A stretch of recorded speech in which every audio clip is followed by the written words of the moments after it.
Welcome to Wrasslin Raw!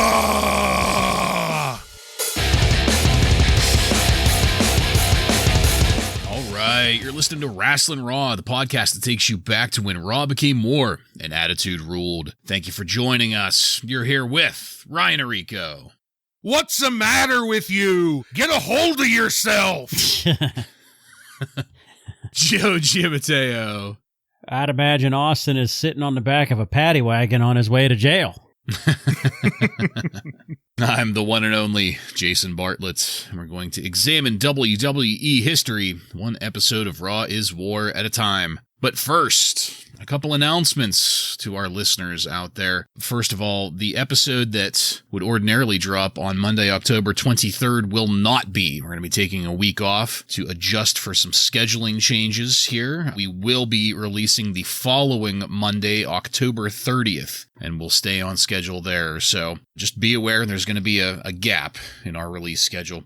Also, I wanted to let everybody know that this is officially our 200th episode. 200 hours of fucking talking about WWF Monday Night Raw. Actually, more, because pay-per-views. Yeah, you're right. I'm flabbergasted that we're here and doing this still. Not that I thought we'd ever quit, but It's a significant number. it is. It's a huge number, and I think it equates to close to 3 years. Yeah. We've been Yeah, doing this that's about now. right. Yeah, so I'm happy to be here with you both, with our listeners. I don't know if you guys have anything you want to say in honor of the spectacular here. Yeah, pretty great. 200 episodes. It seems just like yesterday we were seeing people like Mantar and now we've moved, so far. Now we have fake South African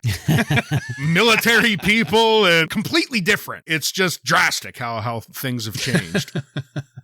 Well, I can't think of a better landing zone than this September 22nd, 1997 Raw. Great episode to land on 200. Yeah.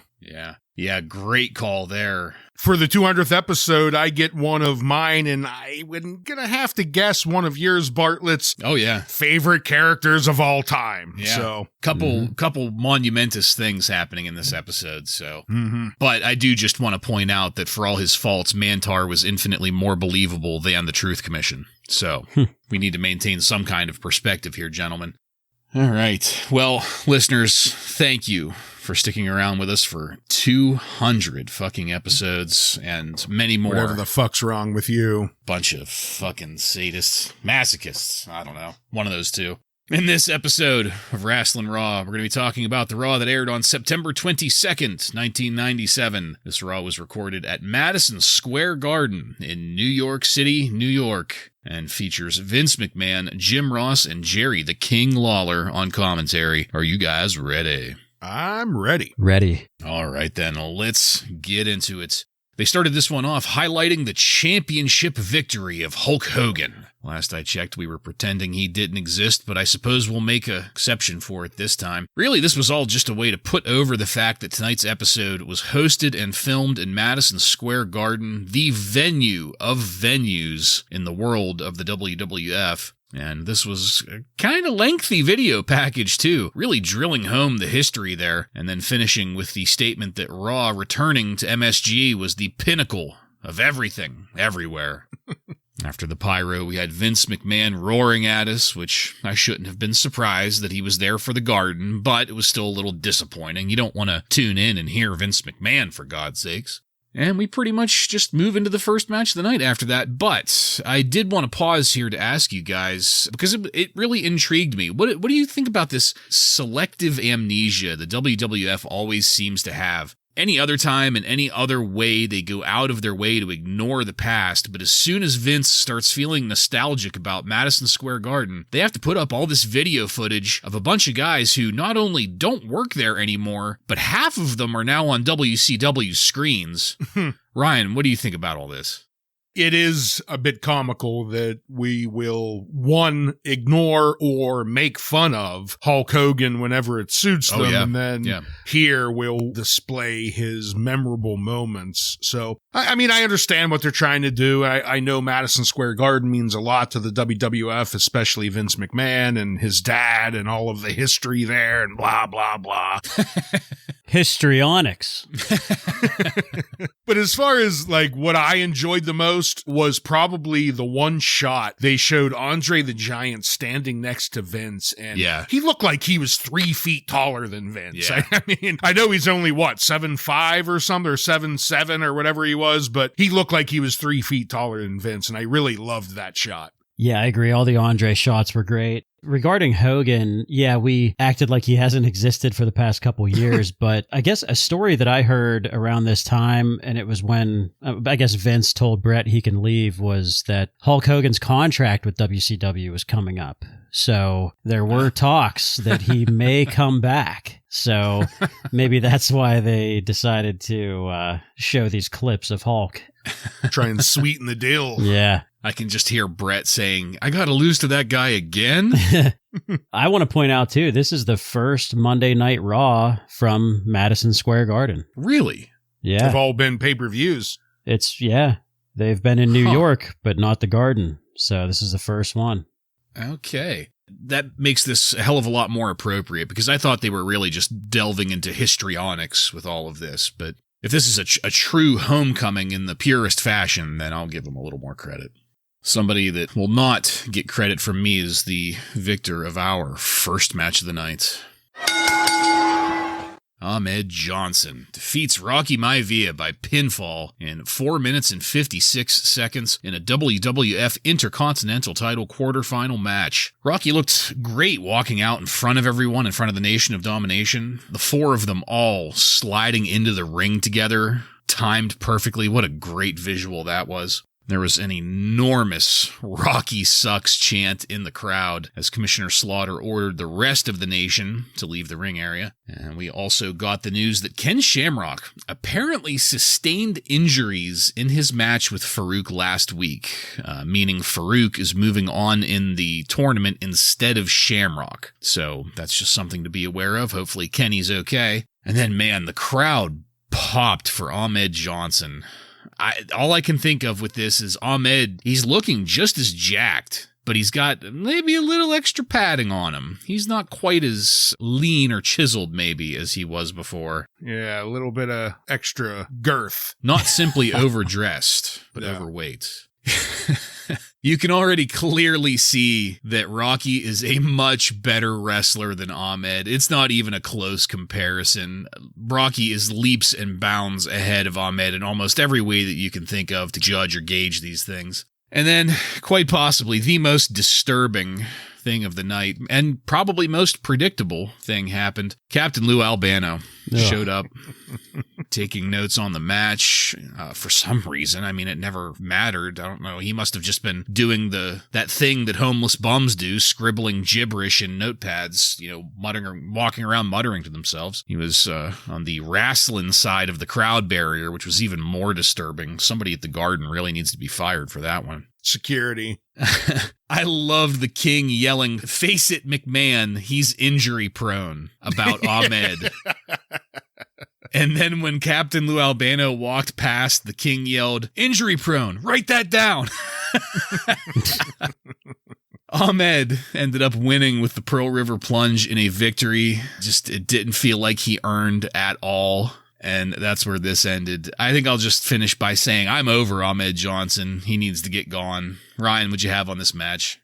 I totally agree. His time has come and gone. Beginning of this, the fans, as Rocky was making his way out, they're still chanting Rocky sucks, but it's getting to the point where it's so over the top that he's starting to switch from go home heat to that good heat. Yeah. Like you could almost see the change happening here. And when Johnson came down, he looked like he was winded already, didn't he? He looked like he was like completely fatigued and just out of breath, and looked like he just ran 10 miles before he came out here. But his wrestling hasn't improved, and neither has his injury. I loved the King pointing it out because it looks like, and it was confirmed a little bit later, he comes out with his wrist all wrapped up, that he has another injury. The moment the guy steps in the ring, he gets an injury. Captain Lou came down. That was something. The first thing that came to my mind, though, was I wonder if Mick Foley's going to come out here so we could get both versions next to each other. The new Captain Lou incarnate next to the original would have been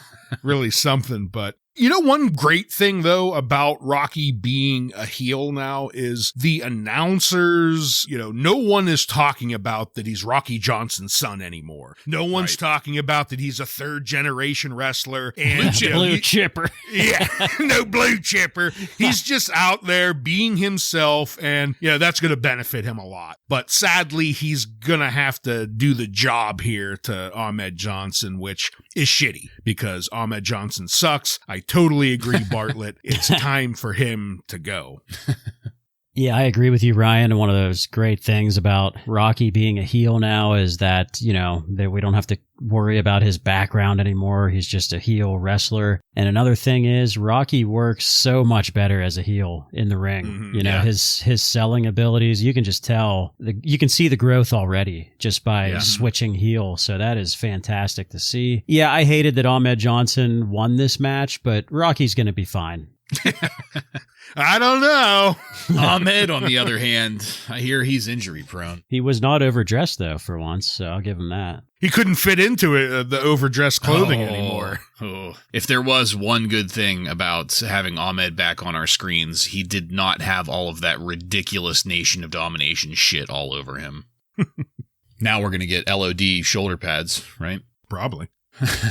After that match, commentary ran down the card for us. One major note there is that Shawn Michaels won the European Championship against the British Bulldog over in England. That one-night-only pay-per-view they had over there. We will get more details about that later, but there's no time to talk about that because the glass broke, and it was time for Stone Cold Steve Austin to spice things up. Austin was up in the crowd and gave us all of 3 seconds just to say that someone is getting their ass whipped tonight with no further explanation. And if that taint teaser wasn't enough, we moved then to Sable's Secret Vision. That's what Vince called it. Sable's Secret Vision. As if this was some kind of like 15-minute short on a Playboy straight-to-DVD video. I'm going to call it a steaming pile of shit. Sable was full barbed wire here. This was some kind, like, it was supposed to be like a dream or something, but in reality, it was a commercial for laser tag, which by itself is a very cool product. I always liked laser tag, but, you know, in this context, it was absolutely terrible. After that, we got some recaps of that European Championship match. Apparently, the Bulldog lost the title not only in front of his native country, but also his entire family and cancer-stricken sister, which they make sure to point out multiple times. But it should be noted that the Bulldog never gave up, never submitted, never got pinned. It was the referee's decision over some shenanigans that got Michaels the belt. Was that Earl Hebner? Yes. I thought so. Back in the arena, The Undertaker came out to thunderous applause to be interviewed by Vince McMahon in the ring. Vince asked about a new stipulation that's been added to that Hell in a Cell match at Bad Blood. I guess the winner of that match will go on to face Bret Hart for the championship at Survivor Series. Among other things, The Undertaker would like to see Shawn Michaels' corpse rotting in hell, so there's that. That brought out Shawn Michaels, though, with his new European title. The first thing Shawn did was talk about his victimhood and all of the ways that he's being oppressed in the WWF. And really nothing else was added other than Shawn saying that he'll be at his upcoming match. Because, you know, there's always some doubt about that. After that, I know you want me. Sunny flouncing her way down to the ring. She looked more sober than last time. And she's here to guest announce the next match, and that is where we'll pause it. Joe, what did you think of Sable's Secret Vision? Everything else we got in this segment. I'll start with Steve Austin. He's being engulfed by these New York fans. You could barely see him on the screen. So that was cool to see. Yeah, Sable's laser tag is a complete barbed wire ripoff. I mean, she's there, in her barbed wire outfit, shooting at the Fink, I think. Is that who it was? With the laser tag? So, it's the Fink, for sure. Ridiculous, terrible. Yeah, I mean, if the Bulldog is booked to lose, why would you say that he's fighting for his sister who was just diagnosed with cancer? Like, I'm just not sure I understand that timing. I thought that was a little odd. I mean, if he's going to win the match, sure, but yeah, it's predetermined to lose. But I believe listening to podcasts like Pritchard, I think it was JR though, this was part of the Shawn Michaels ego trip of 97. So I believe he dedicated this match to his sister when he was still supposed to win the match. And then Shawn Michaels refused to lose it. Oh, jeez. The compromise was this shitty ending where the Bulldog gets cheated out of it, but ultimately still is going to lose the match that he dedicated to his sister that was dying of cancer. You could chalk this one up to another one of Shawn Michaels being a giant flaming asshole. He pulled the that doesn't work for me, brother, at the show, I guess. And just surprise, it's Earl Hebner there in the ring to call the end to a match that didn't really fucking end. wiener. I mean, that's probably never going to happen again in Shawn Michaels' favor, right? I mean, Earl Hebner calling a match that didn't get called in real life? Okay. No, not at all. Speaking of, I'm really looking forward to Survivor Series. Whoever wins this upcoming match, whoever's going to take on Bret Hart. Yeah. Unrelated. Yeah.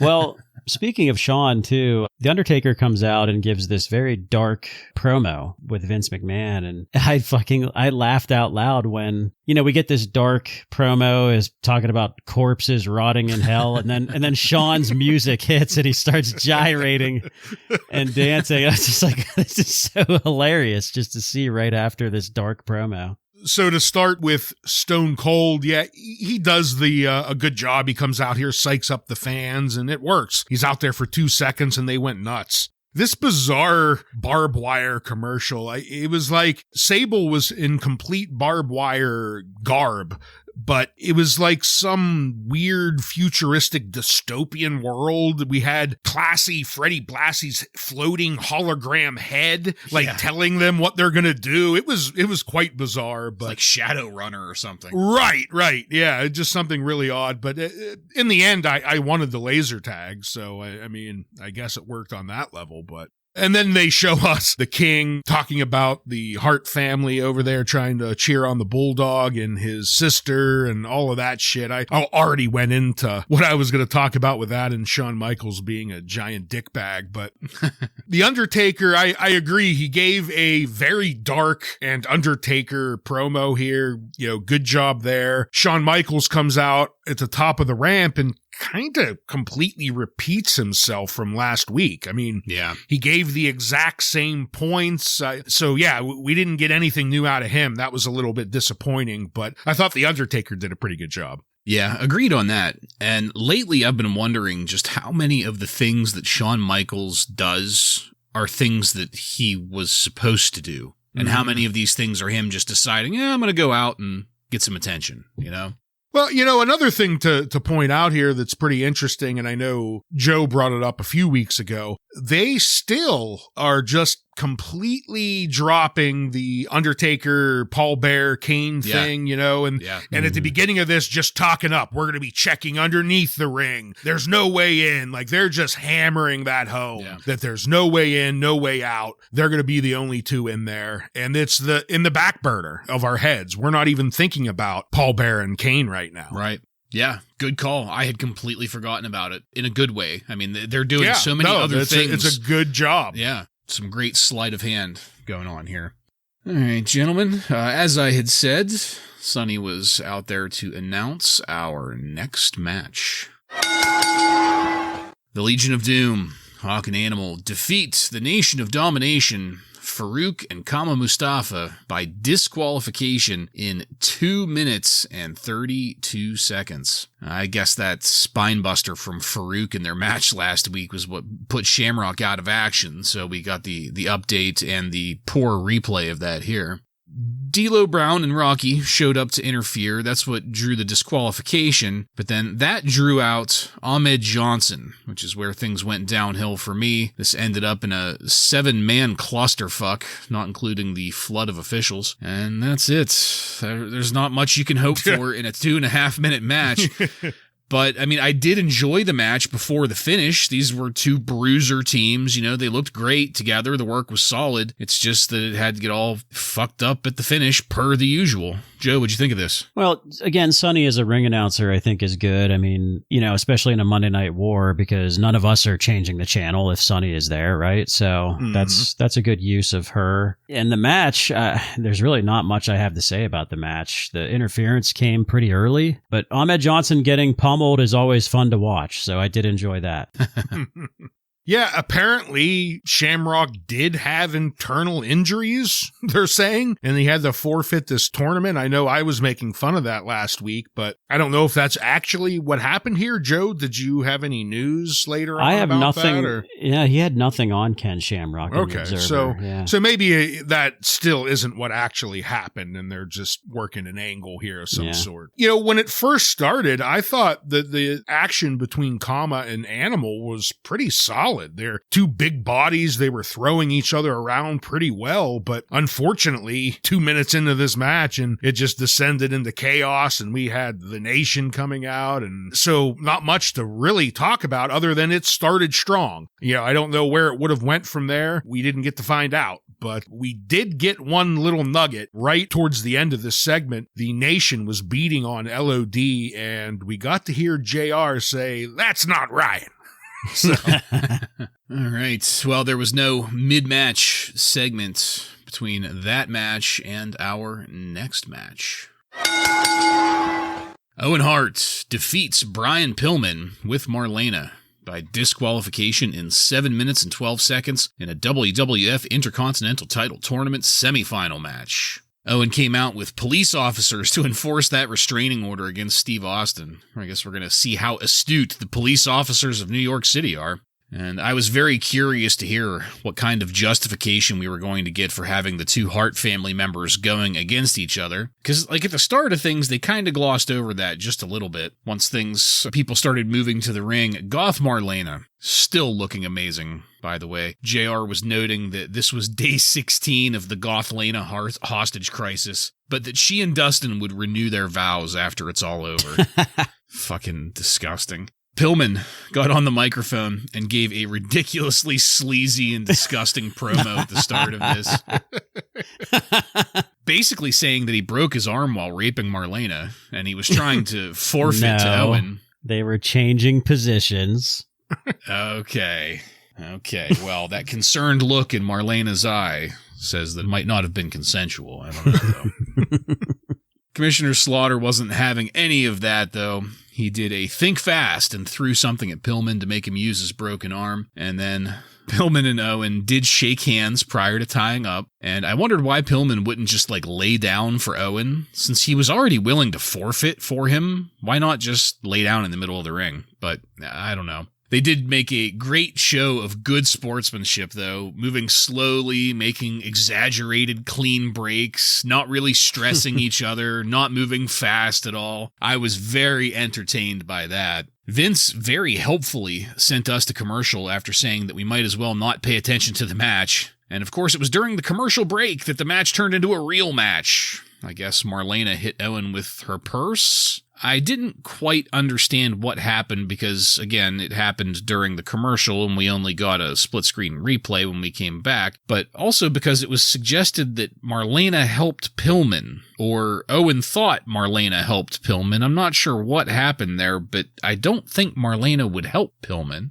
But then Goldust showed up to attack Pillman, which you would think would give Pillman the victory, but what the fuck do I know? Because Owen got on the mic to thank his brother Bret and accept his victory, which he did get. But that was the perfect opportunity for Stone Cold Steve Austin to show up and clock Owen Hart. The NYPD got caught with their pants down yet again. But just as they were about to arrest Austin or something, there was a big thing in the ring there with these police officers and Steve Austin. Vince McMahon got on a microphone and jumped in the ring to yell at Austin. He was yelling at the police officers. Vince tried to talk sense into Austin, saying, "Don't break the law. These people don't want to see you wind up in a wheelchair." Austin appeared very contrite. He appreciated the concern. And then he gave one of the worst sold stunners of all time.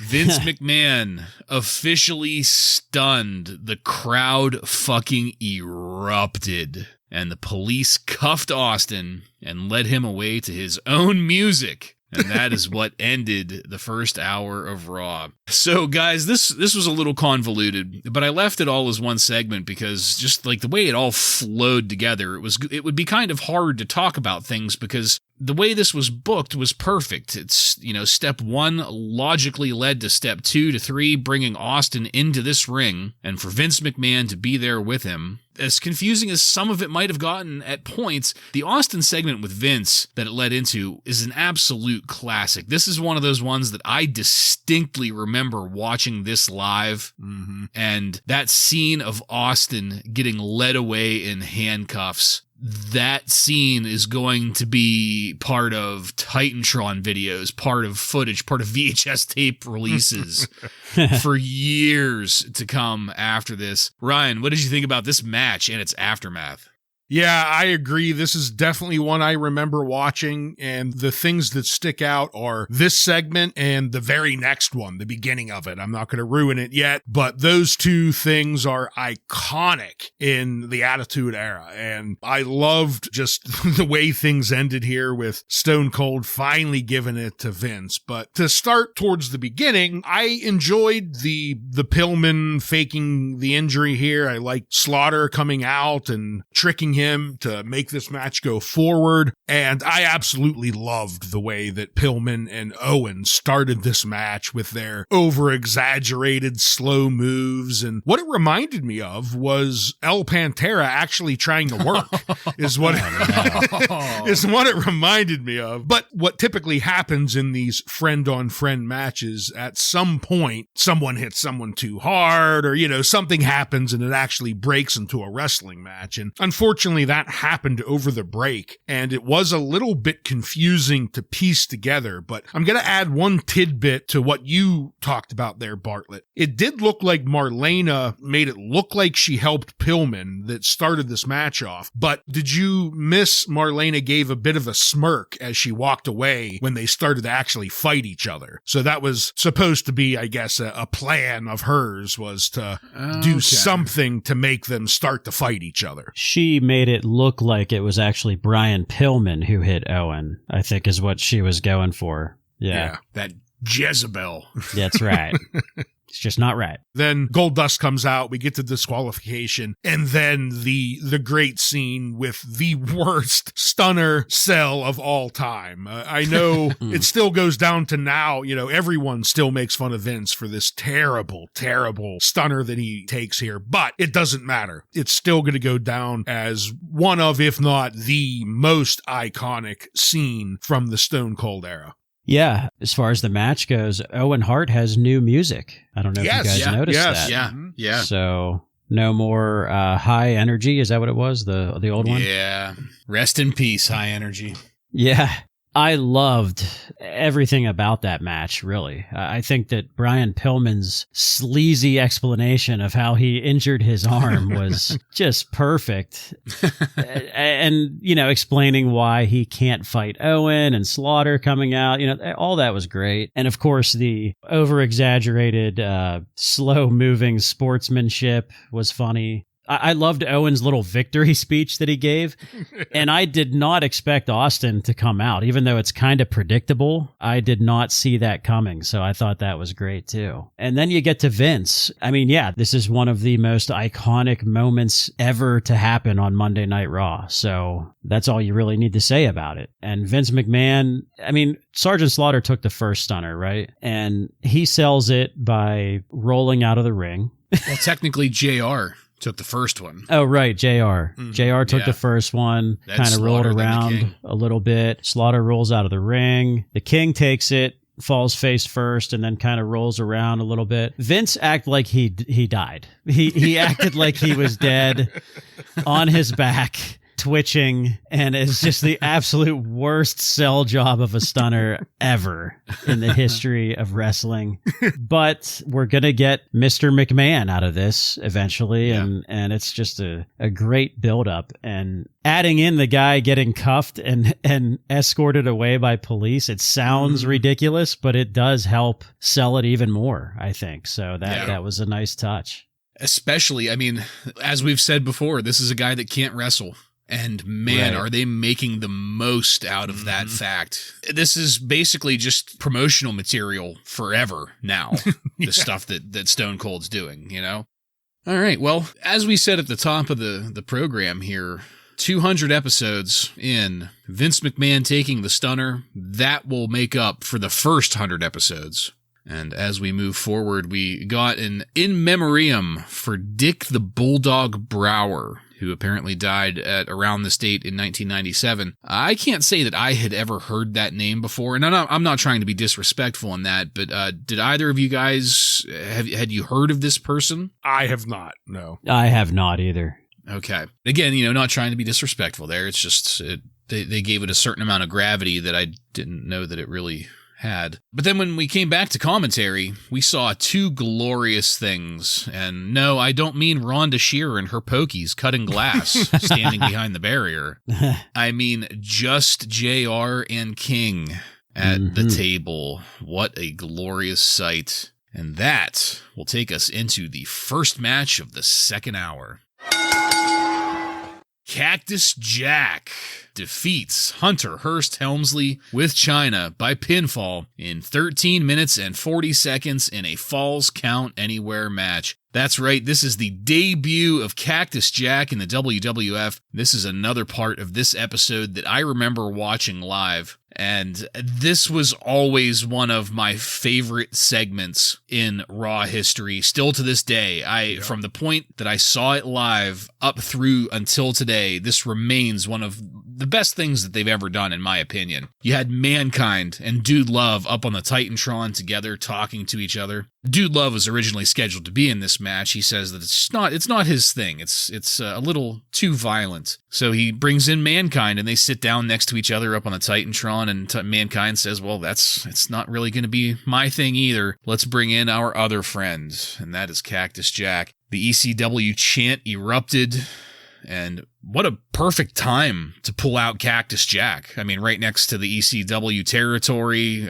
plenty of ECW people in attendance. I mean, great timing there. In the match, Chyna was getting in on the action. I loved that because as much as she gets involved, she still feels like a mystery. Like we rarely hear her speak. She just has this mysterious aura about her right now that I love it. It's great how minimal she is and yet still so impactful. And this was more or less like a prototype hardcore match. They wound up getting attempted pinfalls out in the hallway, out on the floor, all over the place. And of course, weapons, all legal in this match, I guess, a wide variety of them. Chyna ended up getting bumped against the ring steps. That was great. And you could tell the way that was worked. Mick took all of the damage on that. Chyna was kind of insulated in between him and the stairs. Hunter nailed Cactus with a plastic garbage can up on the ramp. It looked like he put the corner of it right to Jack's temple. That looked rough. Cactus ended up giving Hunter a pile driver through a table to get the victory, with Chyna diving into the dog pile just a moment too late to save Hunter. Another one of those little things that Chyna does. I loved Cactus Jack doing the curly shuffle while banging on the floor to finish it out. I mean, that is just pure visual poetry. And it is safe to say that I loved this match just for the sheer fact of who was in it. Mick Foley and Hunter never disappoint. Chyna was perfect. It was a fantastic way to kick off the second hour of Raw. And if Vince McMahon getting stunned took care of the first 100 episodes of watching Monday Night Raw,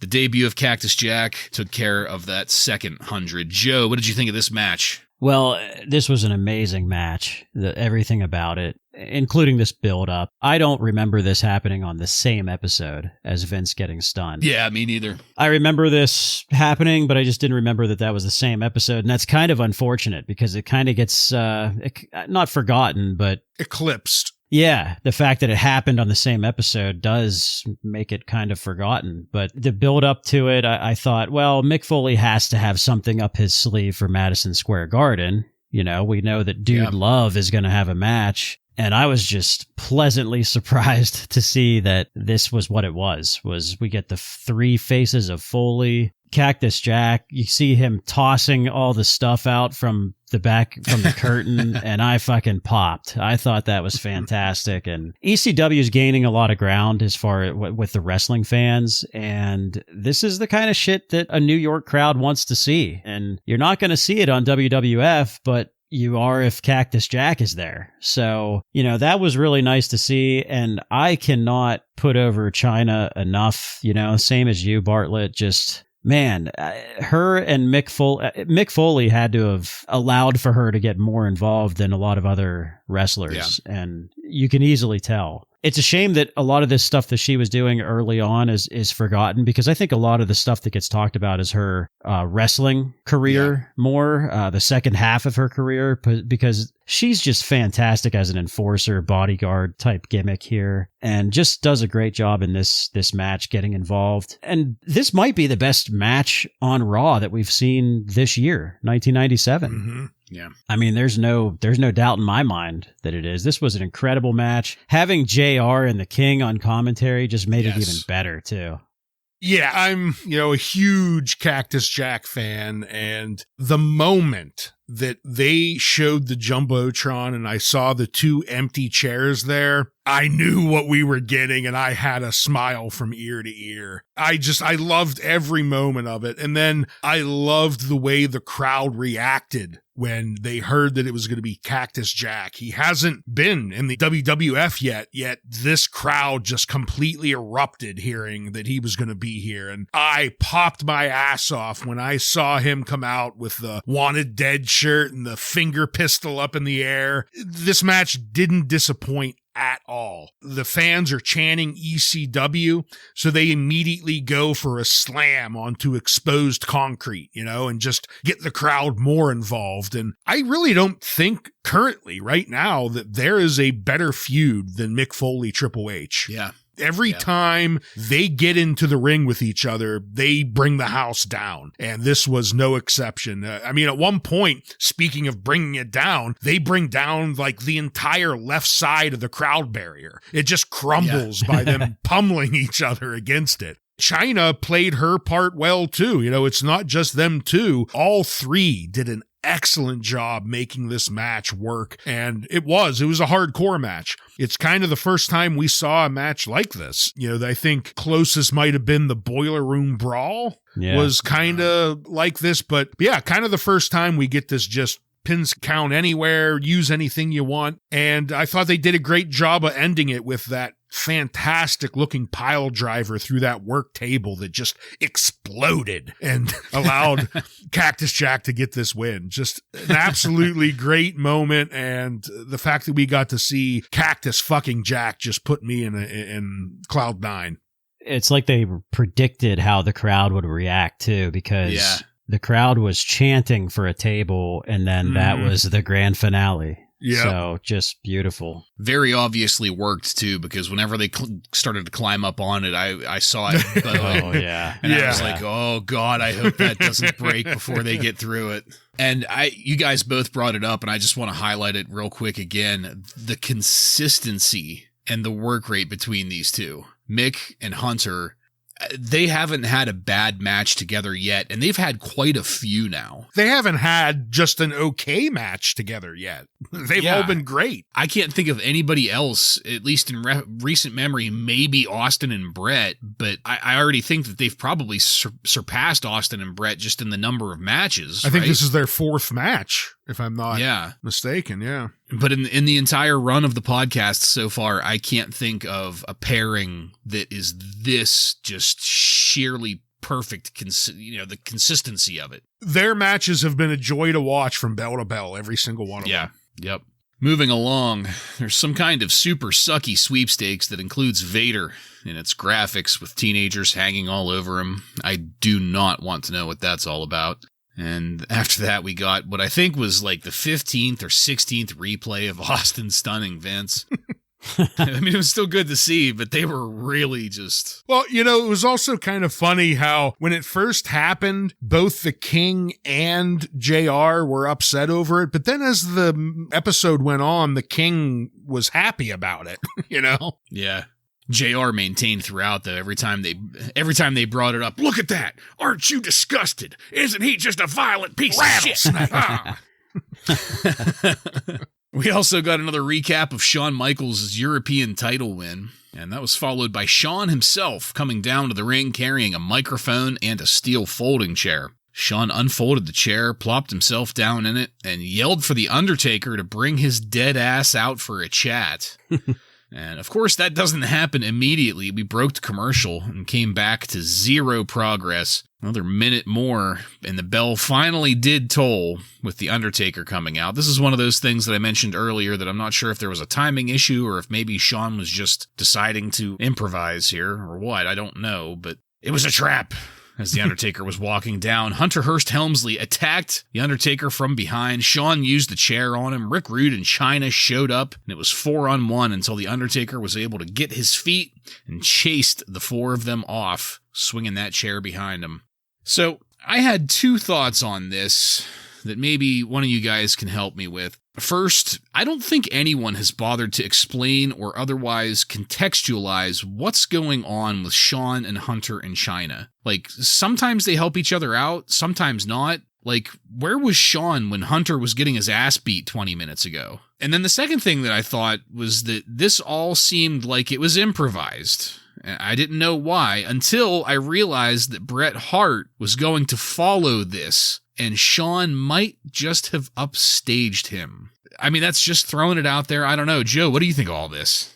Well, I thought it was funny when he came out and JR said, "Oh, Shawn Michaels with a live mic. There's no telling what he's going to say or what he's going to do," which is a nice follow-up from last week. Calling out The Undertaker. I mean, again, this is getting us excited for that match, the Hell in a Cell. Yeah. So I think this is all appropriate and good. The only thing that kind of threw me off a little bit was Hunter comes out to attack The Undertaker, but this man just got destroyed in a match with Cactus Jack. Like an exploding table. Yeah, it seemed a little too early to have him come out and do something like this, but whatever. That's fine. The other thing is, man, a dumbass fan tried to take the chair from underneath the railing and is lucky that they didn't get their ass beat because I don't know if you saw that, but I didn't. The fan was grabbing at the chair from under the railing and took it, and then Michaels goes up to them and tells them to suck it, and Helmsley grabs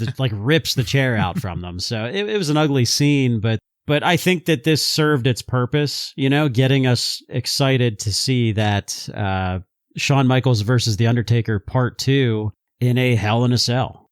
Yeah, I thought the segment worked fairly well. But one thing I did laugh about, Joe, you touched on briefly about how JR was talking about Shawn Michaels on a live mic, but he also said something that makes a little bit more sense knowing The Undertaker being called out while not there, because JR says, "This week The Undertaker's here, I guarantee you." So that was him, I guess, not realizing what was edited and what wasn't out of last week's episode. But I thought it did a good job. They called out The Undertaker. The only thing that was a little bit, I don't know, is The Undertaker that dumb? Because like the moment Shawn Michaels is calling him out, calling him a chicken shit, get your ass out here, I'm going to kick your ass. Like, of course, it's a trap, right? With what he's been doing the last few weeks, but whatever it takes to get him out here. Undertaker comes out, prototype DX attack him. And I thought by the end of it, we made The Undertaker look really strong because once he gets to his feet and grabs a chair, he chases off all 4 members. They head for the hills. So good job of making him look strong going into this match. And altogether, a pretty good way to build up Hell in the Cell. Yeah.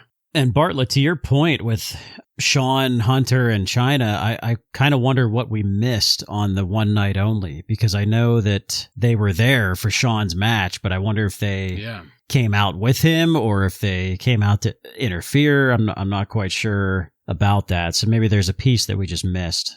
And we never really touched on why we didn't cover one night only. Yes, because we were unable to watch it, I guess, when it actually aired. Yeah, we're all from the U.S., so we decided that we didn't get to watch it then, so we're not going to watch it now. Yeah. It is on the Cock, though, for anyone who wants to watch it. It's on Peacock under one night only, so. Joe, did you watch that? I did not, no. Okay. Ryan, did you? No. Okay. Playing kayfabe here. We didn't watch it then. Yeah. I read in the Observer, too, that Meltzer didn't even give star ratings on it or anything either, so. Okay. Sorry, UK Tommy. Yeah. All right, gentlemen, let's go now into our final match of the night. Bret Hart defeats Goldust by submission in 12 minutes and 50 seconds. Bret seemed a little heated at the start of this. Maybe because of what just happened. He grabbed a mic to say that he doesn't give a shit about Shawn Michaels, The Undertaker, any of that stuff. And it kind of felt like Bret is getting left behind already. Goldust is still not acting like himself, which is still disappointing. What was not disappointing, however, was the action. This was one of the better Goldust matches in recent memory, at least up until the point where Shawn Michaels appeared at the top of the entryway. I'm unsure why he was doing that at that point in time, other than to maybe just fuck with Bret Hart. But by that point, we had also kind of worked down into rest holds and the various ways that Bret could think of to work Goldust's left knee. Things did end up picking up after that, but it didn't quite match the pace of the way that the match started. Bret ended up winning by reversing a reversal into the sharpshooter. The referee, Earl Hebner, must have told him to go home because Goldust tapped out fast for that. It was barely on. And as soon as that bell was rung, Michaels was down the ramp and in the ring attacking Bret. I was shocked that they were in the ring at the same time together. Bret got the upper hand until Hunter and Chyna and Rick Rude showed up. That was almost at the same time that the Hart Foundation showed up. Among them was Jim the Anvil fucking Neidhart. Son of a bitch. And then The Undertaker to cap it all off. This got to the point where The Undertaker cleared the ring except for Shawn and Bret, goozled them both, did the double choke slam, and that is where we faded to black. So all I can say is that I was confused at the way this ended. Like, I was up on the match. I was kind of down on Michaels showing up, and then I was just confused with the schmoz finish. Like, this was almost like a pay-per-view go-home show, but it wasn't. I don't know why they did this the way they did this. Ryan, why don't you get us going on the final match and the way that Raw ended tonight? So I'm in complete agreement that I thought the match itself, at least the way it started, was very strong. And I also wrote down, like you did, probably the best Goldust match we've seen in a very long time. There wasn't a bunch of bullshit happening at the beginning here. It was just good, solid work by both people. And there were a couple really nice spots where Goldust punched Bret, and just the sound and the way Bret sold it, flicking his hair back with all the sweat and shit. It just was done really well. I thought that was pretty cool. And actually, we allowed Goldust to be the aggressor for a little bit of this match too. He didn't look too bad at all. Then we get Shawn Michaels, and then ultimately Bret Hart comes away with a win in a sharpshooter, which is, what everyone expected. And then, Bartlett, to your point, where it felt like a a go-home show, I had to check after this that we still had one more left, because it did. I was like, man, this is a go-home show type of an ending with the just pandemonium and everything happening. But when I saw Jim the Anvil Neidhart and he still had his goatee, I was absolutely furious. He is not a man of his word. Yeah, not only is the dipshit back here, but he's not a man of his word. But I did enjoy it ending with the double goozle here with The Undertaker, though. I thought that was a pretty strong ending. Your highlight, the double goozle. So, Bartlett, you definitely picked up on something. Before this episode aired, this is the episode where Vince told Bret that he is no longer going to honor his contract and gave him permission to work out a deal with WCW. So that could be why Bret was a little more bothered than normal, I guess, when cutting his promo. Welcome to the Garden, Bret. Great timing, too, by Vince, you know. I think I'll tell him right before he has to go main event at Madison Square Garden Raw, you know? So that's what's happening in the back. A little peek behind the curtain there. But, you know, Bret Hart versus Goldust doesn't really have much to it on a show like this, where we just saw Vince get the stunner, Cactus Jack, and all kinds of good stuff. It seems like a weak main event for this Raw to me. Obviously, seeing Bret Hart is always great, but Goldust, I don't know. I mean, Goldust is in this complete other story right now. Like, he has, which they didn't even really mention or touch on during this. I don't know. Just seemed a little odd to me to have this booked as the main event. Despite the good ring work, it was very anticlimactic. Yeah. Right. Yeah. I mean, again, you're in a Monday Night War. You need to have a good hot ending to your show. And this wasn't really it. I mean, I guess they're on their way to the screw job, you know, with Shawn Michaels coming out here to beat on Bret, kind of looking forward, I guess. But I don't know. I thought it was a pretty good match. It gets us on the road to the screw job. We just don't really know that yet. So it's a little confusing when you watch it in real time. But Anvil coming back is, of course, disappointing. However, I loved that he did not apparently get the memo about Rick Rude, because he came in and started beating and pummeling on Rick Rude. And Shawn Michaels fucking ran after him and ripped him off of him, and you could tell he said something to him, and that made him stop. But man, of all people to ruin the insurance policy, it's got to be the Anvil, right? So that was funny as hell. What will be more funny is if he's gone after this. Like if he doesn't ever come back. Well, we gave you a chance and you blew it again. You dumb fuck. The walking fuck up, Jim Neidhart.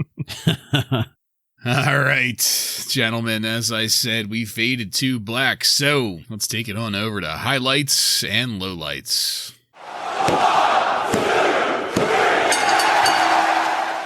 Joe, why don't you take that first? Well, highlights, I think I'm going to go with two of them here. I have to. Obviously, Stone Cold Steve Austin giving Vince McMahon the stunner for the first time. That is a highlight. And so is the debut of Cactus Jack. And just how they did it, I thought was just very, very creative. So I really enjoyed that. As far as a low light, I mean, I'm just going to go ahead and say I don't really have a low light on this episode. I mean, this had a big show feel from the very beginning. And even though the ending was a little confusing to me, I still thought this was a very good show for the Madison Square Garden crowd. Night and day from last week. Yes. Yeah, I totally agree. My highlight, I wanted to pick two, but I like to stick to one. So I had to go with my favorite, even though the Stone Cold Stunner on Vince is probably the more iconic moment. I had to go with Cactus Jack. I mean, just one of my all-time favorite, if not all-time favorite wrestlers of all time. And this match was an absolute riot. So had to go with Cactus Jack. My low light, Joe, I agree here as well. A tough one, not too many low lights to pick from. So I'm going to nitpick and go with Jim the Anvil Neidhart being back. Fucker. Yeah, very valid. This was a really weird episode for me, because how often do you have such an abnormally large amount of high highs to pick from? I mean, there's a lot of great shit in this episode. So the highlight, I mean, it could have been many things. I ended up on the debut of Cactus Jack. that's not to detract from Stone Cold Stunning Vince at all, but with this, we have achieved full Foley. Yeah. And the that final is a phase. beautiful thing. Yes, a beautiful thing. For my low light, though, it couldn't be anything other than the presence of Captain Lou Albano at ringside. Yeah. Speaking of Mick Foley. Shut up. It's interesting you both picked Cactus Jack. I know why you did, but we've been suffering with Vince McMahon on commentary for how long now? we have. And this is one step closer to getting him off that table, so... But Cactus fucking Jack. I mean, I think I'm on my 4th or 5th Wanted Dead Cactus Jack shirt during my lifetime. Since I was a kid, I have not went without a Wanted Dead Cactus Jack shirt in my wardrobe. So I could go with no other. Yeah. Yeah. Mick Foley is like Derek Jeter. He's going to deliver for those New York fans. Well, all I can say is that if Vince wanted my highlight, he should have sold that stunner a little better, pal. Yeah. Well, Joseph, I don't suppose you have any contemporary wrestling news from on and around September 22nd, 1997 for us? I most certainly do. Reporting here from the Wrestling Observer source. September 22nd, 1997 was a big night in wrestling, gentlemen. We talked about a couple things already. Bret Hart being screwed, Stone Cold Steve Austin giving Vince McMahon the stunner, the debut of Cactus Jack. There's some big news on the other side, too, at WCW. Somebody over there made their TV debut on Monday Nitro, September 22nd, 1997. Can you guess who that is? Goldberg. That is correct. Oh, I was just pulling that out of nothing. Bill Goldberg made his TV debut against Hugh Morris. He got the full jobber treatment for his entrance, but he did win the match. Well, didn't he show up with a 30-win streak that quickly blew up to 490 or something? 187, I think, is what it is. Yeah. Or something, right? Yeah.